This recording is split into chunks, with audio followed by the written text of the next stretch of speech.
ভিখারি পথে দিয়ে হেঁটে যাচ্ছেন বাবা ভিক্ষা করতে। আর এক রাজামশাই রাজপ্রাসাদ থেকে ভিখারি বলছে, বাবুজি 7 বারে ভিক্ষা করে একত্রে রন্ধন করে খাবার কেমন স্বাদ, আমি বললে কি আপনি বুঝতে পারবেন? এটা যে কোনোদিন বলে বোঝানো যায় না। এর স্বাদ যদি আপনি নিজেই গ্রহণ করতে চান, তবে রাজপ্রাসাদ থেকে নয়, ওই রাজপ্রাসাদ থেকে আপনাকে নিচে নামতে হবে। রাজপ্রাসাদ থেকে নেমে আপনি যদি আমার মতো ভিখারি হতে পারেন, আপনি যদি আমার মতো কাঙ্গাল হতে পারেন, আমার মতো কাঙ্গাল হয়ে, আমার মতো ভিখারি হয়ে, এমনই করে 7 বারে ভিক্ষা করে যে 7 রকমের চাল পাবেন, ওইটা যদি একত্রে আপনি রন্ধনে করে খেতে পারেন, তবেই বুঝতে পারবেন 7 বারে ভিক্ষা করে একত্রে রন্ধনে করে খাবার কেমন স্বাদ। নিতাই গৌর প্রেমানন্দে হরিবল হরিবল হরিবল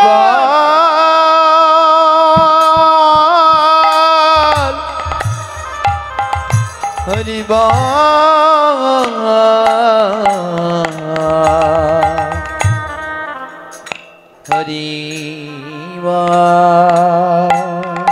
তাই তো বাবা ভগবানের সেই মধুর লীলা, ভক্ত ভগবানের যে কি মধুর প্রেম, ভক্ত ভগবানের যে মধুর সম্পর্ক, যে ভালোবাসা, ভগবানের সেই অপ্রাকৃত গুণকীর্তি গাথা। ভগবান লীলা করেছেন কাকে নিয়ে? প্রেমময়ী শ্রীমতী রাধারানীকে যে লীলা করলেন, রাধারানীকে নিজের বাম অঙ্গ থেকে রাধারানীকে সৃষ্টি করে লীলা করে জগৎকে শিক্ষা দিচ্ছেন। সেই ভক্ত ভগবানের মধুর মিলনে যে কতটা প্রেম লুকিয়ে আছে, এটা আমরা কেউ বুঝতে চাই না, এটা কেউ আমরা সেই আস্বাদন করতে পারি না, স্বাদটুকু গ্রহণ করতে পারি না। তাই কীর্তনে কি রতনে কীর্তনে কি বস্তু বাবা, এটা এমনই রত্ন, এটা এমনই বস্তু যা সবার পক্ষে বোঝানো সম্ভব নয়। কীর্তন কিন্তু সবাই বুঝতে পারে না, পারে? কীর্তন সবাই বুঝতে পারে না মা, কিন্তু বুঝতে পারবেন না কেন? যদি সাধুগুরু বৈষ্ণবের বাজারে ছুটে এসে এক কোণে এক চিত্তে সেই গৌর কথা কৃষ্ণ কথা আস্বাদন করে ভক্তের চরণের ধুলি অঙ্গে লেপন করিতে পারে, তবে আপনিও সেই কৃপা লাভ করতে পারবেন। কেন পারবেন না?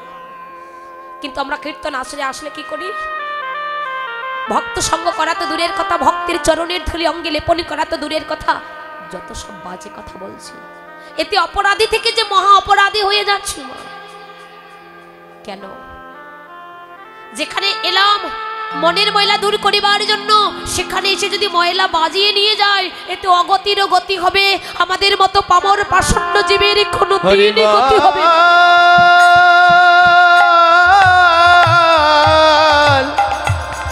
হরিবল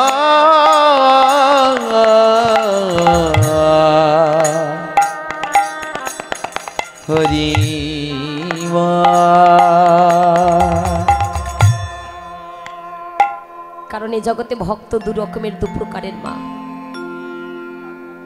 একটি ঐশ্বর্য প্রেমের ভক্ত, আর একটি হলো মাধুর্য প্রেমের ভক্ত। যারা ঐশ্বর্য প্রেমের ভক্ত তারা কি করে বাবা? ভগবানকে সোনাদানা দিয়ে সাজায়, সোনার সিংহাসনে বসায়, থালা ভর্তি করে ফলমূলাদি সেবা দিয়ে নিবেদন করে, ঘরের দরজা বন্ধ করে বাহিরে চলে যায়। ভগবান বললেন, ওগো ওই সেবায় আমি সন্তুষ্ট হই না, ওই পূজা আমি কখনো গ্রহণ করি না। কেন? ও যে সবাই উচ্ছিষ্ট বস্তু দিয়ে আমায় সেবা দিলে আমি ভগবান কখনো সন্তুষ্ট হই না। দেখুন বাবা, যে ফুলটুকু আমরা প্রভুর চরণে নিবেদন করছি, এই ফুলটা উচ্ছিষ্ট। কেন? ফুল যখন ফোটে, আগে দেখবেন ভ্রমরে এসে ফুলের মধ্যে বসে ফুলের মধু পান করছে, তাহলে ফুলটা উচ্ছিষ্ট। যে ফলমূলা দিয়ে নিবেদন করছে থালা ভর্তি করে, তা উচ্ছিষ্ট, কারণ আগে পোকামাকড়ে সেবন করছে।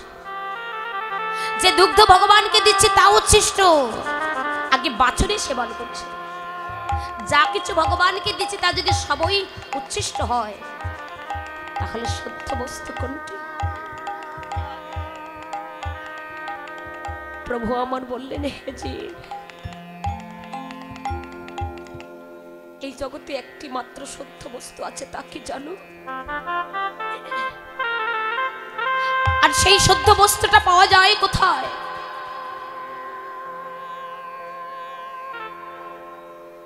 সেই সত্য বস্তুটা পাওয়া যায় একমাত্র জগতের মাঝে যারা আমার মাধুর্য প্রেমের ভক্ত।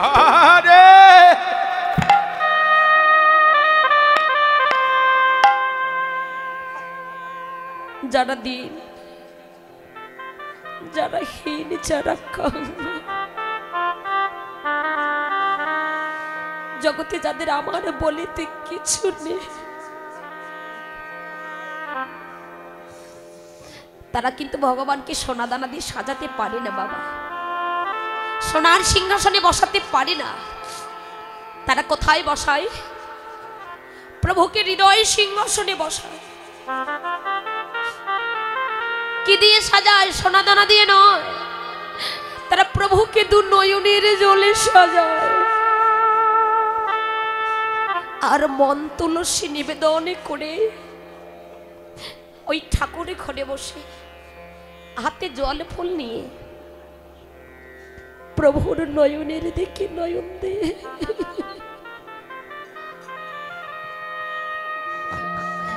থাকিতে থাকিতে বলে, দয়াময়,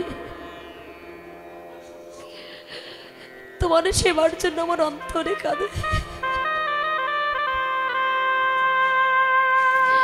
তোমার সেবার জন্য আমার প্রাণে কাঁদে প্রভু, কিন্তু আমি যে তোমায় কোনো কিছু দিতে পারি না গো, কারণ এই জগতে যা কিছু আছে সকলই তো তোমার। বলো আমার কি বা আছে, আমি তোমায় কি বা দেব? হে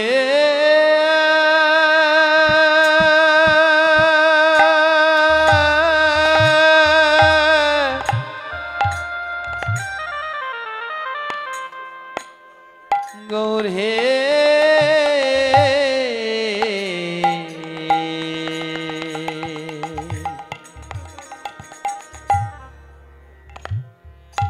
গৌর হে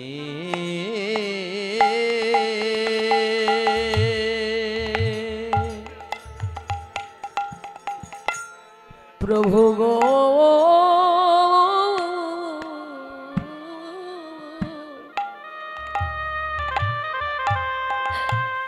বলো আমার কি বা আছে, আমি তোমায় কি বা দেব? তুমি আমায় যা দিয়েছ আমি তোমায় তাই দিব। ভগবান বলছে, ওগো, যারা সর্বস্ব অর্পণে করে দেয়, যারা হাতে জল ফুল নিয়ে প্রভুর নয়নের দিকে নয়ন দিয়ে থাকে, দেখবে প্রভুর নয়নের দিকে নয়ন দিয়ে থাকতে থাকতে সেই ভক্তের অন্তর কাঁদে, প্রাণে কাঁদে। নামের গুণে যদি কোনো ভক্তের অন্তরে কাঁদে, প্রাণে কাঁদে, ওই ভক্তের দুনয়নে জল এসে যায়। লাগে না কোনো ভক্ত, লাগে না কোনো যন্ত্র, লাগে না কোনো অস্ত্র। ভগবান বললেন, যারা আমায় চোখের জলে পুজো করিতে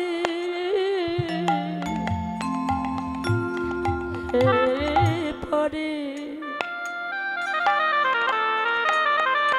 আমি ভগবান একমাত্র ওই ভক্তেরই পূজায় সন্তুষ্ট হয়ে যায়।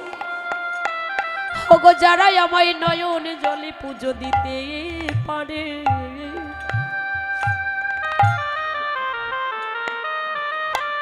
সেই ভক্তকে যে আমার চরণের দাস হওয়া লাগে না।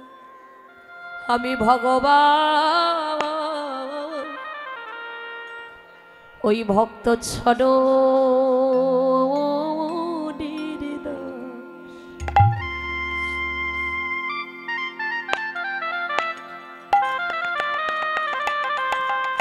ওই ভক্ত চরণের দাস।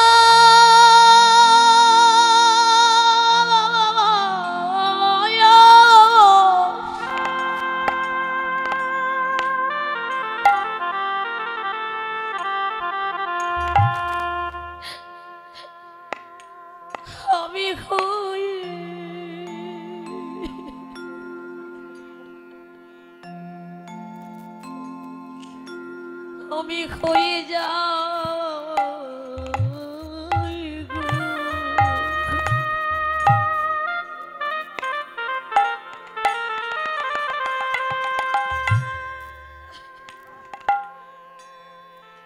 আমি জয় ভক্ত ছড়ো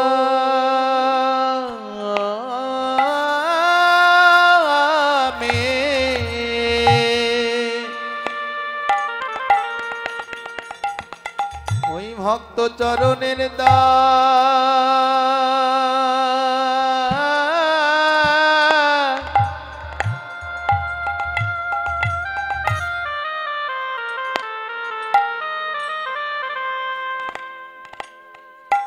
চরণের দাস হয়ে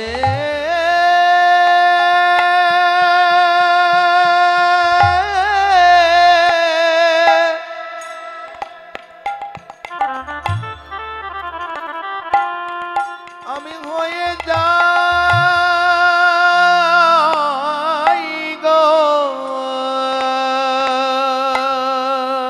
যারা মায়ের চোখের জলে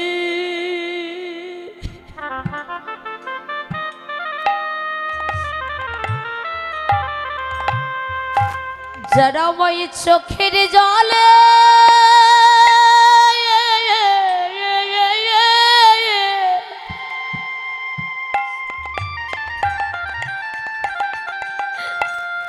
যারা মায় ডাকিতে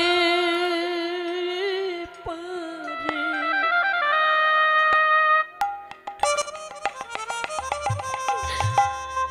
আমি জয় ভক্ত ছড়ো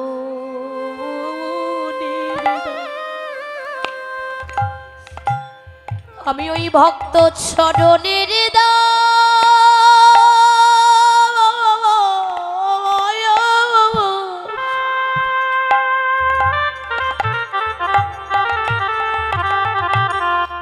আমি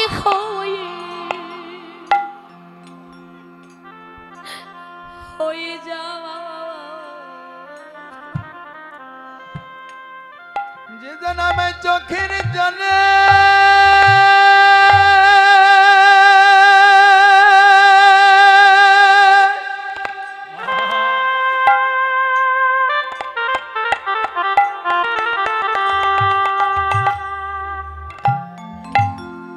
ওই না চোখের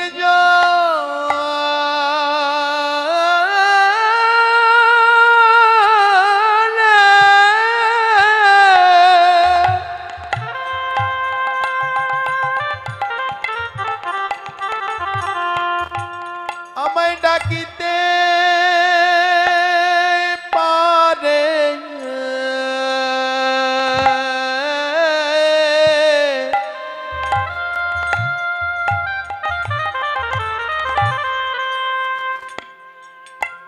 আমি ওই ভক্ত চরণের দাস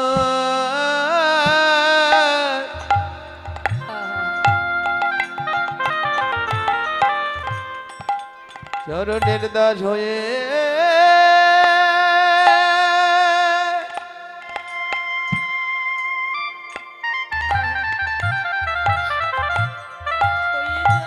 আমি হয়ে যাই গো।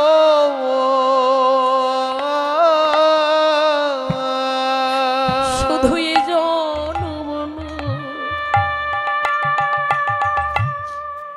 প্রতি জনম জনমে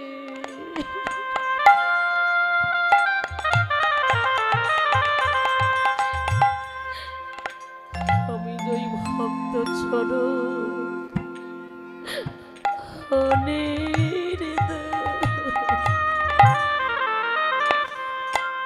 আমি হয়ে যাই গো।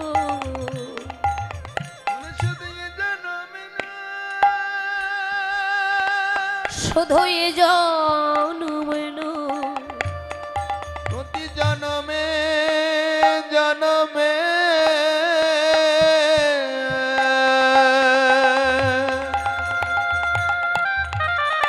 ভগবান বলছেন ওগো ভক্ত চরণের দাস জগতের কোন ভাগ্যবান কোন ভাগ্যবতী যদি আমার আমি তো সবই কিছু আমার চরণে অর্পণ করে দিয়ে কেহ যদি চোখের জলে আমায় পুজো করিতে পারে, সেই ভক্ত কি আমার চরণের দাস হওয়া লাগে? হরিবল হরিবল। আমি ভগবান ওই ভক্ত চরণের দাস হয়ে যাই। শুধু এক জন্ম নয়, জন্ম জন্মান্তরের মতো বাবা। আমরা বলি না জগতের জীব শুধু ভগবানকে পাবার জন্য কাঁদে না গো, শুধু জগতের জীব ভগবানকে পাবার জন্য কাঁদে না, আমার ভগবানও কিন্তু ভক্তের চরণ পাবার জন্য কাঁদে। কেন জানি? ভগবান বললেন না যে আমাকে এতটুকু দেয়, আমি ভগবান বিনিময়ে তাকে অনেকটা দেয়। প্রমাণ করবেন বাবা, কেউ যদি ভগবানকে এতটুকু দেয়, ভগবান বিনিময়ে তাকে অনেকটা দেয়। দিয়েছিল কাকে বলুন তো? গোবিন্দ ঘুড়ি উড়াতে গিয়ে সুতার টান লেগে গোবিন্দের আঙ্গুল কেটে গিয়েছিল বাবা, জানেন?